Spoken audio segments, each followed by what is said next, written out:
Bismillahirrahmanirrahim. Salam değerli Müslümanlar. Bir daha sizi Ramazan ayına həsr olunmuş Quran ayı söhbətlərində xoş gördük. Bugün biz Ali-İmran surəsinin 31-ci ayəsi barəsində danışacağıq. Ayədə Allah Teala buyurur: "Qul in kuntum tuhibbunallah fattabi'uni yuhibbukumullah və yaghfir lakum zunubakum. Vallahu gafurur rahim." Peyğəmbərim de, əgər onlar Allahı sevirlərsə, onda sənə tabe olsunlar. O halda Allah onları sevər və onların günahlarını bağışlayar. Vallahu gafurun rahim. Allah bağışlayan və mərhəmətlidir. Görün, Allah Teala bu ayədə həm həqiqi Allahı sevənlərin əlamətini vurğulayır, həm də Allahın sevdiyi bəndələrin xüsusiyyətlərini. Allah Teala buyurur, o bəndələr həqiqətən məni sevirlər ki, mənim göndərdiyim elçini qəbul edirlər. Elçimə tabi olurlar. Birinci ayədə Allah Teala həqiqi məhəbbətin əlamətini və şərtini qeyd edir. Allah olan səmimi məhəbbətin, təmənnasız sevginin əsas şərti onun elçisinə tabi olmaqdır. Bugün də elçisi deyiləndə, yəni Peyğəmbərin buyurduqlarına, Allah deyəndə mənə tabi olun, mənə itaat eləyin, Quran nəzərdə tutur. Deyəndə elçimə, rəsuluma tabi olun, onun sünnəsinə, onun buyurduqlarına, səhih hədislərinə tabi olmaq nəzərdə tutulur. Allah Teala buyurur, həqiqətən siz Allahı sevirsiniz, onda Allahın göndərdiyi elçiyə tabi olun. Onda Allah sizi sevər, yuhibbukumullah. Deməli, həm Allahı səmimi sevənlərin şərti, xüsusiyyəti Allah Rasulunu qəbul etməkdir.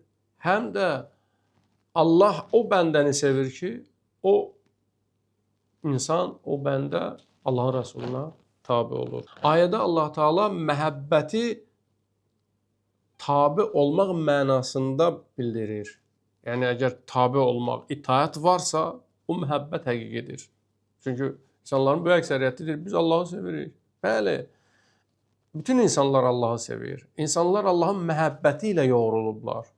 Amma söhbət ondan gedir ki, biz dünyanı da sevirik. Dünyanın nemətlərini də sevirik. Allahı sevmək deyiləndə وَالَّذ۪ينَ آمَنُوا أَشَدُّ حُبًّا لِلّٰهِ ən çox Allahı sevmək nəzərdə tutulur. Yəni, kim Allahı daha çox sevirsə, o insanlar həqiqətən də mömindirlər, müsəlmandırlar. Allahı daha çox sevənlər Allahın Rəsulunu qəbul edərlər və Allahın Rəsuluna tabi olarlar.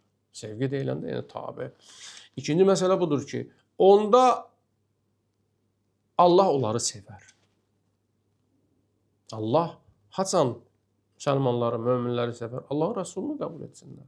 Üçüncü məsələ budur və yaghfir lakum. Onda Allah müsəlmanları əfv eləyər. Quranın digər ayələrində də bu məsələ keçir, bu mövzu keçir. Allah kimdən razıdır? Kimlər Allahdan razıdırlar? Ya eyyuhən nəfsul mutmainnə irci ilə rabbikə raziyətən mardiyyə fədxul fi əməl vədxul cənnəti. Ey aram, arxayın ruh, nəfs, qaydı Allaha və sarı. Yəni, insanlar dünyasını dəyişəndə ruhlar Allaha sarı qaydır. Bəzi ruhlar, bəzi canlılar narahat olarlar. Bərk istirabda olacaqlar, qorxuda olacaqlar. Çünki bilirlər hara gedirlər. İlə Rabbikə yevməydinil məsaq. Allaha sarı gedirlər, əlləri boşdur, cinayətlər ediblər, xəyanətlər ediblər.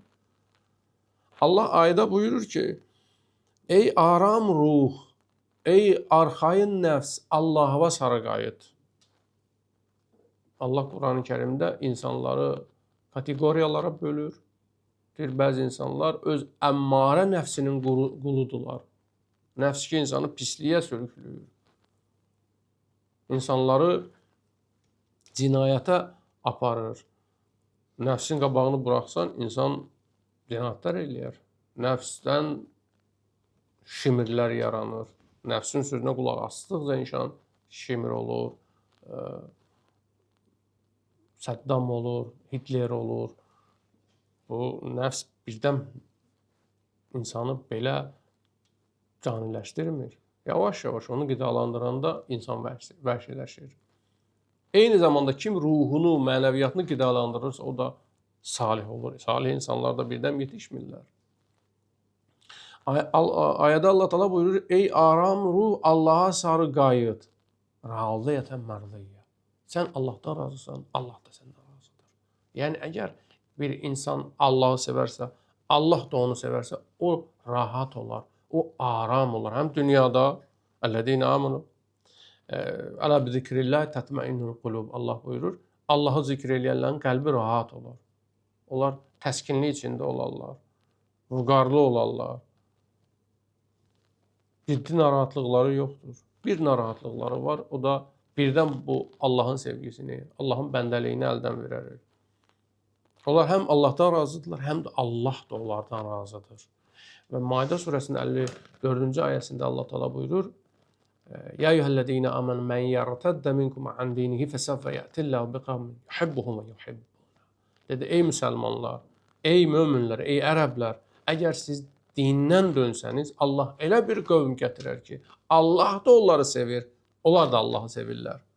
Bu xüsusiyyət o ayədə də vurğulanır. Yəni o ümmətdir ki, gəlib əsl dini camiyə qaytaracaq, insanlara qaytaracaq və Allahın göndərdiyi o həqiqi dini insanlara təbliğ edəcək və dünyada ədaləti bərqərar edəcək. O dinin daşıyıcılarının, o insanların birinci xüsusiyyəti Allahı daha çox sevərlər və Allah da onları sevər. Allahdan razı olarlar, Allah da onlardan razı olar. Bunun şərti isə Peyğəmbərə, Qur'ana sadiq olmaqdır. Peyğəmbərə tabi olmaqdır. Peyğəmbər can üstündə olanda dedi: "İnni tarikum fikumuz səqaleyn." Mən sizin aranıza iki ağır əmanət qoyub gedirəm. Biri Qur'andır, ikincisi də Əhl-i Beytim. Səhih Müslimdə nəql olunur. Peyğəmbər buyurdu: "Uzəkkirukumullaha fi Əhl-i Beyti salasə mərrat." 3 dəfə Peyğəmbər buyurdu: "Mən sizə Allahı Əhl-i Beytim barəsində xatırladıram. Mən sizə Allahı Əhl-i Beytim barəsində xatırladıram. Mən sizə Allahı Əhl-i Beytim barəsində xatırladıram." Ayədə Allah buyurdu: həqiqətən də əsl müsəlman Peyğəmbərə tabi olar. Əgər Allahı sevirsənsə, Peyğəmbərin sünnəsi ilə, buyurduğu ilə getməlisən. Peyğəmbərimiz də son sözündə, son vəsiyyətində Allahın əmri ilə belə buyurdu: 2 ağır əmanət qoyub gedirəm. Və Əhzab surəsinin 36-cı ayəsində Allah Teala buyurur: "Və mə kana limu'minin və la mu'minatin izə qadallahu və rasuluhu əmran ən yekun lahumul xiyaratu min əmrihim." Heç bir möminənin haqqı yoxdur ki, Allah və Rəsulu əmr verdikdə onlar əmrini pozsunlar. Və mən ya'sillah və rasulahu fəqad zalla dalalan mubina. Hər kəs Allaha və Rəsuluna üsyan olarsa, bu açıq-aşkar azmışdır. Hər kəs Allah və Rəsulunun sözündən çıxarsa, o azıb, onun azğınlığı açıq-aşkardır. Buna dəlil sübut gətirmək lazım deyil.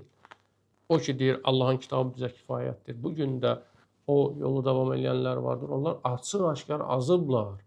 Çünki Peyğəmbəri buyurdu, Allahın Rəsulu buyurdu: "Mən sizin aranızda Qur'an və Əhl-i Beyti qoyub gedirəm. Qəbul eləmirsinizsə, demək azıbsınız. Demək siz Allahın yolunda deyilsiniz." Allaha şükür olsun ki, Allah bu yolu bütün bəşəriyyətə bəyan edib, bu qapını bütün insanların üzünə açıb. Ramazan ayı bu Qur'an ayıdır, Peyğəmbərin ayıdır, müqəddəs ayıdır. Allah Teala bu ayda bütün insanlar hidayət eləsin inşallah. Allah Teala bizi də bu yolda, bu Allahın Rəsuluna itaat etməkdə və Allahın Rəsulunun yolunu getməkdə sabit qədəm eyləsin. Vaxtın sonuna çatdıq.